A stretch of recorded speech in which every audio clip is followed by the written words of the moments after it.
bring in Seth Davis, CBS Sports, Sports Illustrated. How are you doing? You good?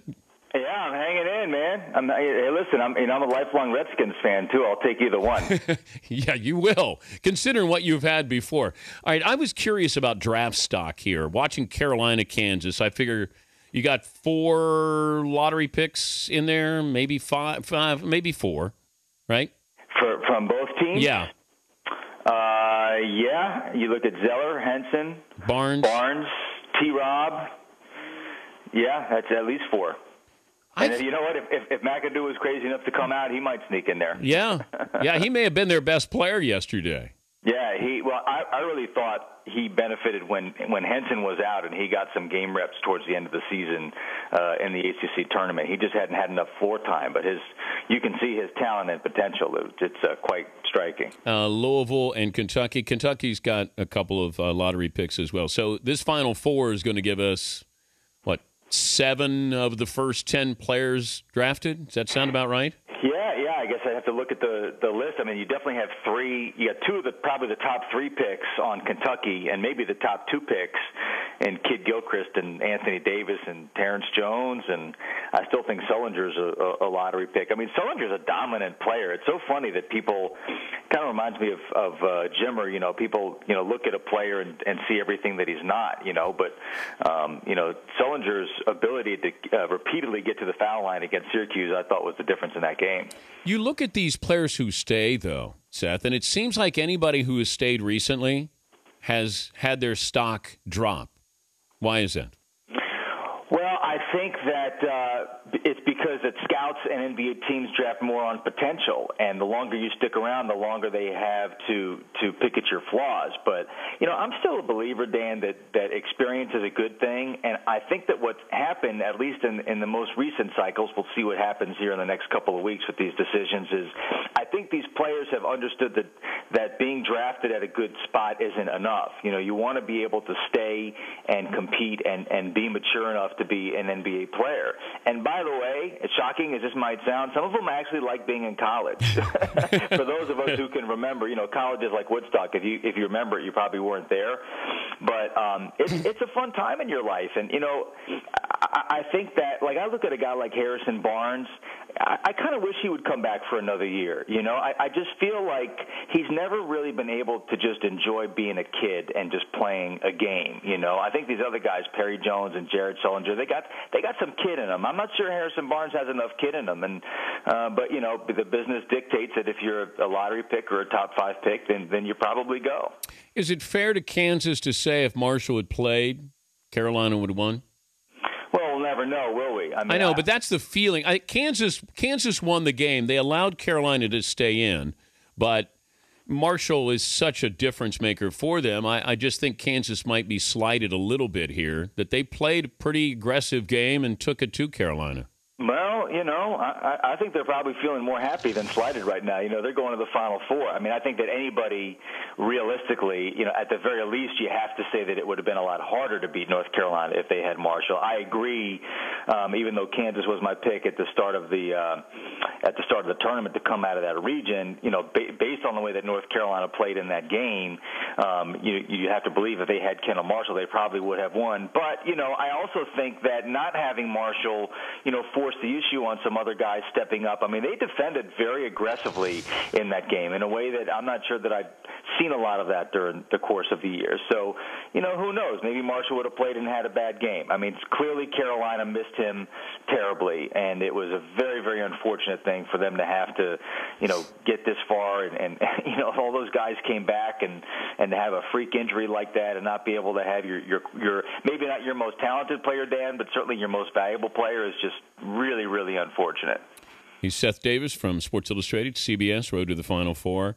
Louisville against Kentucky. If I said to Louisville fans, you're going to beat Kentucky but lose in the national title game. Oh, please.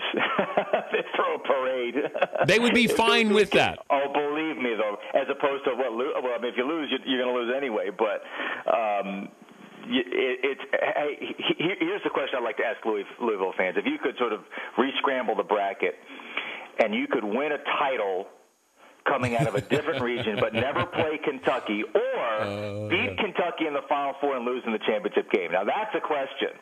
No, you want to win the national title. You do, but I'll say this. I mean, poor John Calipari gets back to the Final Four. He wants to enjoy this. The Louisville fans right now, I mean, obviously they would be disappointed to lose this game, but the Kentucky fans would be borderline suicidal because, I mean, if you had told me 4 weeks ago that Louisville would be playing in the Final Four, Dan, I would have bet, maybe not my house, but I would have bet your house on that.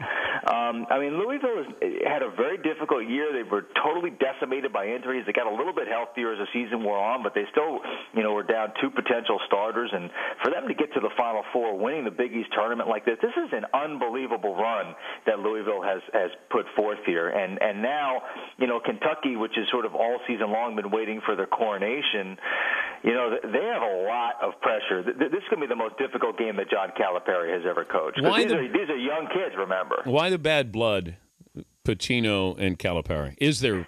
I mean, how would you describe it, Seth? Bad blood. But why? It's just ego.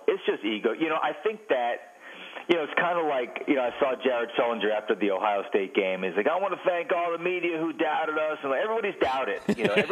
Everybody is like Joakim Noah, when they were making their second run to the title. Everyone's hating on us by picking us number one, And I think a lot of that exists with John Calipari, and Jim Calhoun is kind of the same way, which is probably why those two guys have never gotten along. You're always sort of manufacturing the bad guy that you need to overcome. But do you think it's Calipari doesn't like Pitino, or is it Pitino doesn't like Calipari?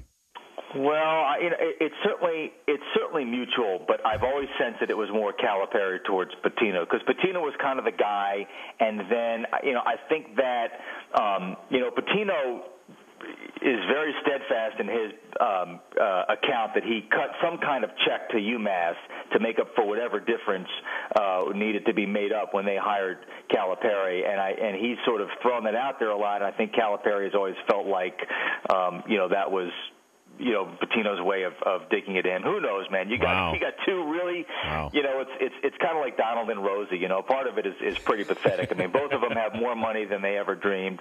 I will say this. I think that I've said this often, and I've said this to Rick. Rick Pitino, to me, has undergone as dramatic a transformation as anybody that I've covered in sports. When he was at Kentucky, he was pretty insufferable. Didn't treat people well. All the things that he's gone through in his life, 9/11, the failure with the Celtics. I think he's at a point now where he kind of sees a bigger picture. Whereas I think that Calipari, because he hasn't won it yet and is still sort of charging up the hill, still has that tunnel vision. So it's going to be fun having them together in New Orleans. I'll tell you what, New Orleans is the right town for it. Who's playing on Monday night? You know what? My original pick was Kentucky beating Kansas. It was about the only two things that I've gotten right the last few weeks, so I'm gonna stick with that. I mean, really, I got kind of assaulted as usual on Twitter yesterday for suggesting this, but if you believe that teams, when you start talking about the greatest all-time teams, it's obviously hard to compare eras. So I tend to focus on how a certain team did against the competition of its day. If Kentucky not only wins the championship and romps through the next two games like they did against Baylor, I'm not saying they'd be like one of the best teams of all times, but they would be among the best if you look at what they've done to their competition. I think they're the prohibitive favorite to win this thing, and I think they're going to win it. Good to visit with you, Seth. Thanks, Dan. Always a pleasure, bud. All right, Seth Davis, Sports Illustrated, CBS, road to the Final Four. Indiana fan base does not like Seth. They fire away at him.